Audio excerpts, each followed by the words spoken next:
NPR podcasts are now available on every platform. Check out all our shows at npr.org/podcasts. That's npr.org/podcasts. Live from NPR News in Washington, I'm Jack Speer. President Trump is throwing his support behind legislation that would reduce sentences for some drug offenders and help prisoners return to society after incarceration. NPR's Isha Roscoe has more on the endorsement. Trump says it's important to punish people who break the law, but he says sometimes people are given unjust sentences and they deserve mercy. Americans from across the political spectrum can unite around prison reform legislation that will reduce crime while giving our fellow citizens a chance at redemption. The House passed legislation that addressed prisoner reentry programs but would not affect sentencing. Key lawmakers in the Senate are pushing for measures that would include changes to the way criminals are sentenced. Senate Majority Leader Mitch McConnell says he will only bring the bill to the floor for a vote if there is adequate support. Aisha Roscoe, NPR News, the White House. California's largest utility saw its stock plunge today amid growing concerns about its potential liability for the state's largest and most deadly fire ever. Marisa Lagos from member station KQED has more. Pacific Gas and Electric Company stock nosedived to its lowest level in a decade, a little over $25 a share, down from $48 a share last week. The losses came after the company filed a report with federal regulators, warning that it would not have sufficient insurance to cover its losses if its equipment started the still-raging Camp Fire. Andy Smith, the utilities analyst at Edward Jones, says the investment community doesn't like uncertainty. And there's a ton of uncertainty right now around PG&E. And so rather than wait for answers, they sell shares and head for the hills. The Camp Fire has killed dozens of people and destroyed over 7,500 homes. For NPR News, I'm Marisa Lagos. A federal judge says he's unlikely to let Florida election officials automatically count thousands of mail-in ballots that have signatures not matching those on file. Democrats are asking the judge to throw out a state signature match law, saying untrained experts should not be allowed to decide if someone's signature on a mail-in ballot matches their registration form.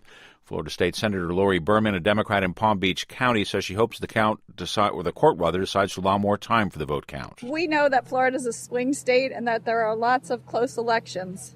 And we know that we might be in a recount situation in the state of Florida.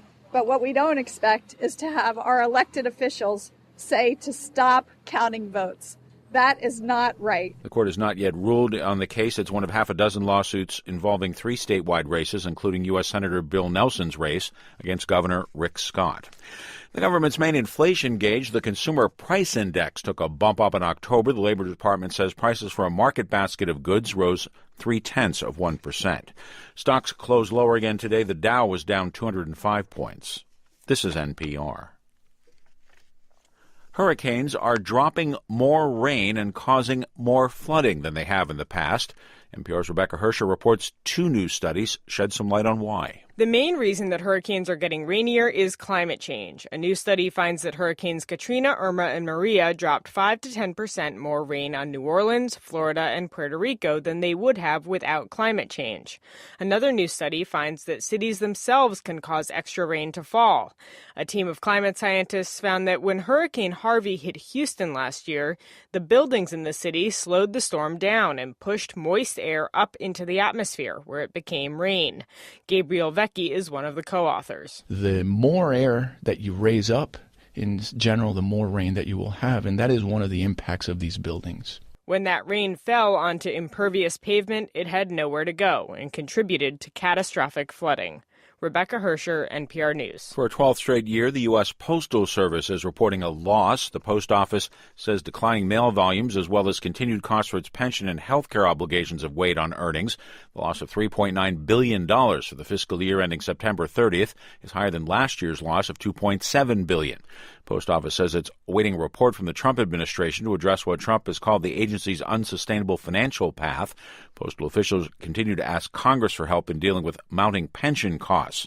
Post office does say strong holiday package deliveries and an increase in the price of a first-class stamp could help next year. Oil prices rebounded slightly. Oil closed up to $56.25 a barrel. I'm Jack Speer, NPR News in Washington. You are listening to WBHM Digital Broadcasting out of Birmingham, Alabama, and thank you so much for doing so. I'm Kat Hobson, host of Paranormal Experience Radio, and I am joined tonight by just a wonderful guest, Nick Redfern. We have been talking about any number of things. We've black-eyed children, a little bit of conspiracy, Men in Black. He has a new book out on alien abductions, and it's actually top secret, Alien Abduction Files, What the Government Doesn't Want You to Know.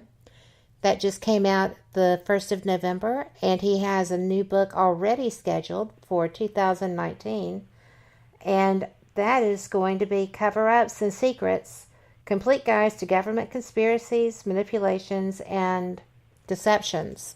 And I think that's going to be an interesting book, too. You know, Nick, with your research, you are so diverse. You know something about all of this. Well, I try. You know, there's some things that I don't really touch on, and only because it's things that really, it's just not really sort of caught my attention or imagination that much. One is sort of like ghostly stories, haunted houses, and I don't really get involved much in that because it's just not my area really, and I'm sort of more into you know, if it's conspiracies, more to do like UFO stuff. I'm not, you know, a big political guy, you know, when it comes to that kind of stuff. So, but you know, I think it's good. Like I said earlier, I think everybody's got a book in them, even if you only do one. But focus on the thing that really interests you if you do want to do a book, you know, rather than force it, you know. Well, I would agree with that. I'm fortunate that someone asked if I would share one of my experiences in their book that will be coming out this spring, and I said, well, sure, if you really want to hear about it. And so I'm going to have one of my stories published with someone who I admire greatly this spring. So, ta-da, I'm excited. That's good. And it is on something that fascinates me because, like I said, I do the hauntings and paranormal side of things, and it was a very extreme experience that I had up in Ohio. If you ever want to try that, I've got a place for you. All right. But, you know, I'm going to go ahead and ask because I'm getting asked and asked and asked about how an Englishman wound up in Texas. And we're going to just go ahead and put that out there right now. All right. How did you wind up in Texas? Well, I live just outside Dallas. I've been here just close to 20 years now, but I like the Dallas area. It's sort of central to everything, you know, Fort Worth, the airport, you know, you're just a couple of hours of Austin, another hour from there to San Antonio. And I came over in 2001, and actually I got a job offer out here, and I didn't really have any ties in the UK. And, you know, I like to travel, you know, here, there, and everywhere. I thought, well, it'd be kind of cool to see the United States. I'd only actually been to the US once before, and that was to do a conference in Laughlin, Nevada at the old UFO Congress. Yes. And, you know, I had a good time there, and playing the slots in Las Vegas, and that was fun. And then I got a job offer, and I thought, well, you know, I have nothing to lose to sort of, you know, spend time in another country. And, you know, I enjoyed it. I liked it over here. And then I applied to be, you know, allowed to stay. You know, you go through the process of residency and so on. And so that's what I did. I filled out all the papers, you know, the sort of a 2.5-inch thick stack. Oh, yeah.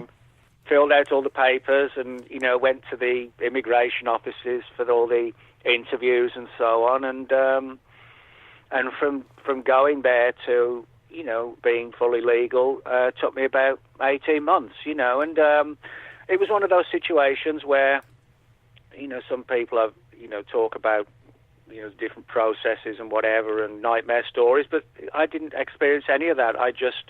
I knew what I had to do. I had to fill out the forms out. I had to be on time for the meetings and, be respectful to the staff and things like that, and you have to demonstrate that you can support yourself and things like that. So you have to provide all that, and that's what I did. I just went through the whole process and bit by bit, and so that was back in 2001. So we're sort of talking about almost 20 years now, and but like I said, I like it over here.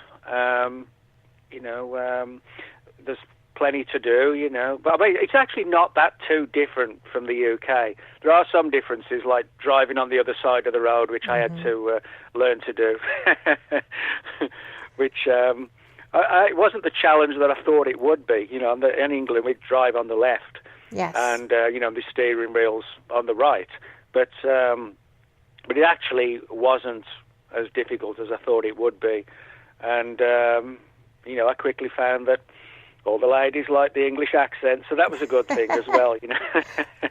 You take what works, right? Yes, it does. But I like it over here because one of the things I particularly like is that, kind of like me as well, Americans are sort of very proactive about doing things, and getting things done and being enthusiastic and, having dreams and following them, and I like that kind of sort of gung-ho,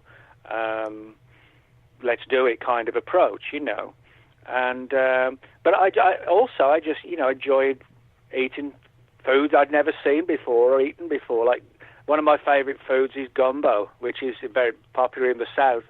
Yes. Somebody said, "You want some gumbo?" When I first came over, I was like, "What's gumbo? Is it like a kind of gum or something?" Well, yeah, I can see that confusion. They're like, no.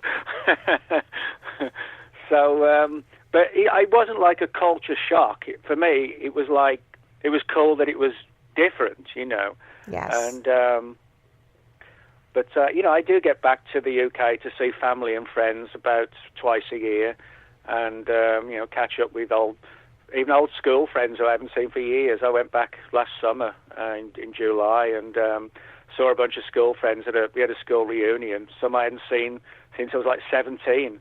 And, How we all fun. had a time. And I'm sure most of us had a thumping headache the next morning,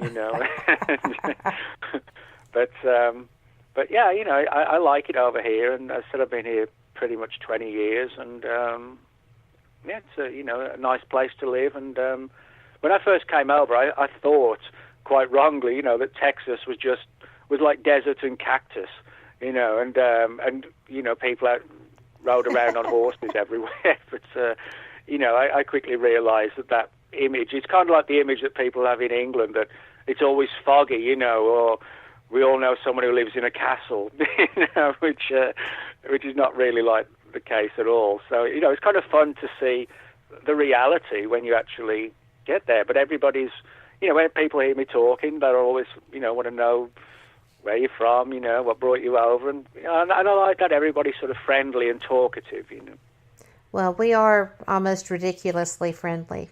Well, it's a good thing. With that at all. I think it's a good thing. Yeah. But it aids me in what I do, so I'll take that. But we have someone who is, I told you that they bought one of your Bigfoot books. Oh, yeah. Mm-hmm. And so now they're interested in talking about Bigfoot. You do all kinds of cryptids, and I love that you are so casual and have such a good time at the Mothman Festival. And I love that statue. Oh my gosh, I had not really seen it. Mm-hmm. The moth wings are astounding. But Actually, it was one elderly guy made that. He died, unfortunately, a couple of years ago. But one elderly guy made the whole thing out of, I think it's made out of stainless steel. But he constructed the whole thing himself. And I mean, it's like, it's like 9 feet tall, I think, altogether. And of course, everybody wants, they want the picture taken by it. But it is a really cool statue. Well, and it's, to be what it is, it's beautiful. Oh, it is, yeah. It's good statue. I just was amazed by that. But I am going to go ahead and ask you